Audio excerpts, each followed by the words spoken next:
തടസ്സങ്ങളുണ്ടായിരുന്നു എന്നുള്ളത്. ഞാനതിൻ്റെയൊന്നും ആവർത്തനത്തിലേക്ക് കടക്കുന്നില്ല.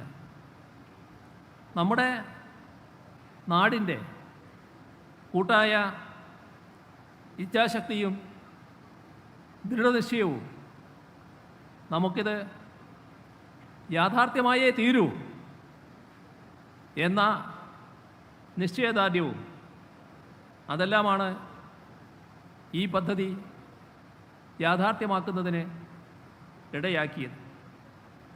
2017 ജൂണിൽ തന്നെ ബർത്തുകളുടെ നിർമ്മാണ പ്രവർത്തനങ്ങൾ ആരംഭിക്കാൻ നമുക്ക് കഴിഞ്ഞിരുന്നു.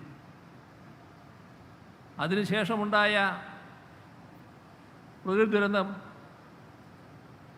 അതിൻ്റെ തുടർച്ചയായി മഹാമാരി, അതെല്ലാം വർഷങ്ങൾ നമ്മെ പ്രതികൂലമായി ബാധിച്ചത് ഈ പദ്ധതിയുടെ പൂർത്തീകരണത്തിനായി നിശ്ചയിച്ച സമയക്രമത്തെ പ്രതികൂലമായി ബാധിച്ചുവെന്ന് എല്ലാവർക്കും അറിയാവുന്നതാണ്. എന്നാൽ അതെല്ലാം മറികടന്നുകൊണ്ട് നാം ഒറ്റക്കെട്ടായി ശ്രമിച്ചതിൻ്റെ ഫലമായി ഈ ദിനത്തിലേക്ക് എത്താൻ നമുക്ക് സാധിച്ചു.